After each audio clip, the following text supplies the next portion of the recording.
الحمد لله وحده والصلاة والسلام على من لا نبي بعده اما بعد. السلام علیکم ورحمت الله وبرکاته. الله مو روغ او جوړ لره. زموږ او ستاسو درس سیرت درس دی او عنوان د عقبې دوهم بیعت دی.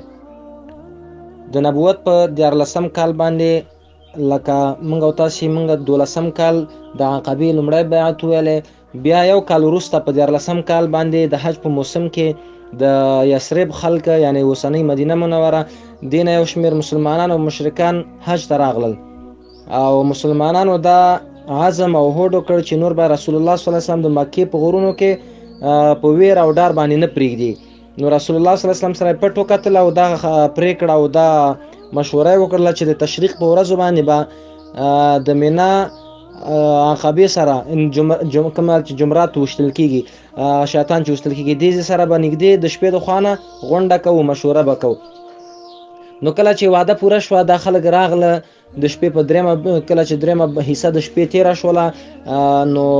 یو کس یا دو کسان به پټ پر راتله او هغه د کوم ځای کې چې دوی وعده کړی و هغې ځای ته به ځان رارسو. نو 83 کسان سړي راغله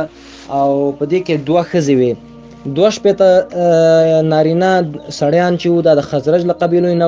او 11 د اوس له قبیلې نه او 2 ښځې چې یو نصیبه بنت کعب نومېدله او بل چې و اسماء بنت عمر دا راغله او رسول الله صلی الله علیه وسلم سره خپل تره عباس رضی الله تعالی عنه چې په دې وخت کې لا ایمان نو راوړی دا هم ورسره و. نو اول عباس صاحب وغږېده، خلکو ته ویل چې رسول الله صلی الله علیه وسلم زمونږ کې عزت والا سړی دی او په قوم کې ډیر عزت لري او دغه به پوره ساتنه کوي او په خپل وعدو باندې چې کوم وعده تاسو کوي دې باندې به وفا کوي او د مخالفینو نه به ساتي. که ذمہواری اغستل شي چې مونږه تای سره هوکړه وکړو او وعده در سره وکړو او کچیر ته ذمہواری نشي اغستل نو اوس سری وخت د رسول الله صلی الله علیه وسلم سره بیعت مکوي. نو دا غي څخه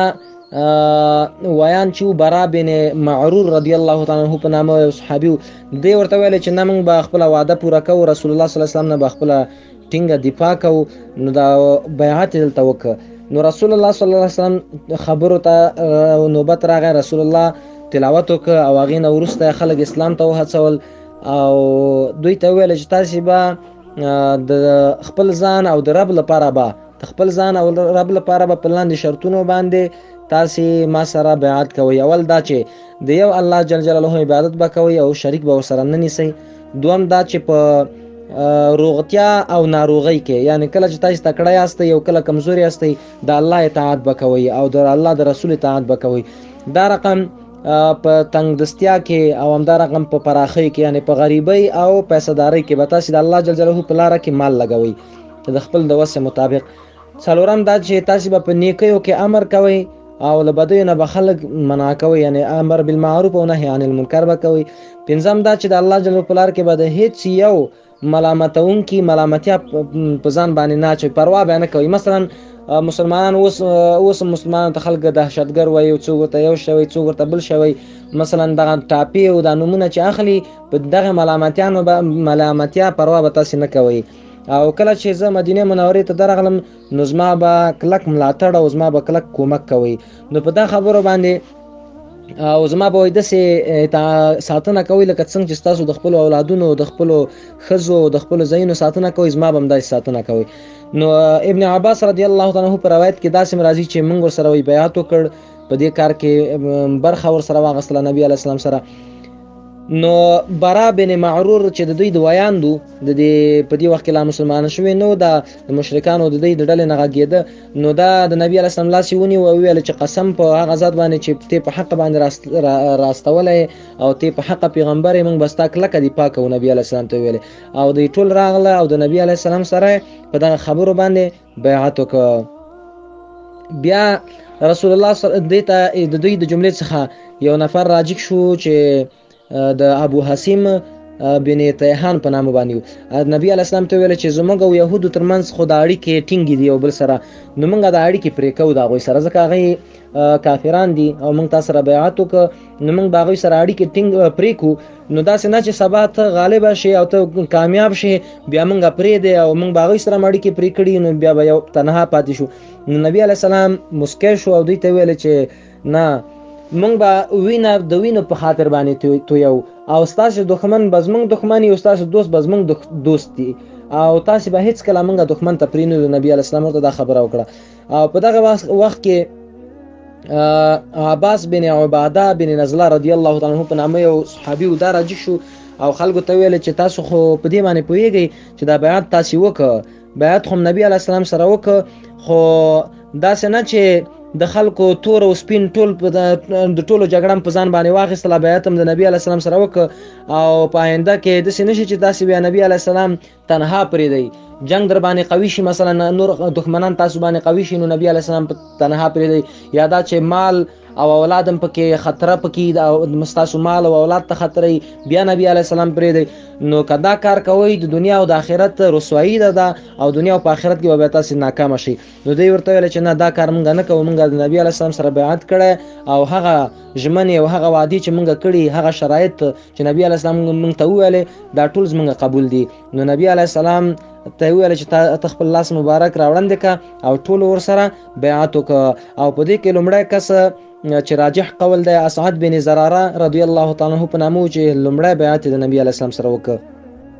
او بیا نبی علیه السلام د دین وروسته دوی ته ویل چې تاسو خپل 12 نفره نمائندگان هغه ماته وښیي ترڅو چې دا خپل مسؤلیتونو باندې وټاکم او خپل کارونه به خپل وظیفې به هر یو ته ورکم، دوی به خپل وظیفه تر سره کوي. نو دوی 12 نفره چې 9 تنه د خزرج له قبیله څخه او 3 تنه د اوس له قبیله څخه د نبی علیه السلام ته وټاکل چې د دې جملې څخه سعد بن عباده، اسعد بن زراره، سعد بن ربيع، عبد الله بن رواحه، رافع بن مالک، البراء بن معرور، عبد الله بن عمر، عباده بن صامت، المنذر بن عمر، دا 9 نفره د خزرج له قبیله نو او 3 تنه چې هغه اسید بن حزویر بن سماک، سعد بن خسیمه بن حارث او رفاعه بن عبد المنذر، دا د اوس د قبیله مشرانو. دا نبی علیه السلام وټاکل او دوی د پاره خپل وظیفه وټاکلې، هر سړی په خپل وظیفه باندې وټاک. نو دغه د عقبه دوم بیعت او دا ډیر غټ بیعت اگر که په دغه وخت کې شیطان هم یو کار وک خلکو ته ویل د دې مشرکانو ته چې کوم یو پاتې بغیر د دې 3 یا کسانو نه आवाज وک چې مسلمانان ستاسو د پاره راجمع شوي دي، دوی خو مسلمان ورته نه ویل، وی نبی علیه السلام او داغه ملګری چې کوم یو بيدینه خلک دي تاسو د پاره د جنگ د پاره تیاری نیسي، دا چغه به په زور باندې وهله. نبی علیه السلام ورته ویل د الله دښمنه کزه ته وزګار شوم بیا زو ته سره ګورو. نو دا په اسلام کې دوم بیعت د عقبه دوم بیعت او ډیر غټ بیعت چې مسلمانانو د نبی علیه السلام سره وک او په دې سره د نبی علیه السلام د دعوت کومه طریقه چې وا دی یو بل مخ واخیسته، یو بل رنگ واخیسته، یعنی مسلمانان ډیر قوي شول په دې سره او ډیر یو قوي روحیه مسلمانانو ته ورکړ شو په دې باندې. د دین ورسته نبی علیه السلام بیا مدینه منوره ته د مسلمانانو هجرت امر وکړ چې مسلمانان د مدینه منوره ته راشي. نو هغه درس به ان شاء الله په بل کلیپ کې وایي کده الله رضا. وصلی الله تعالی علیه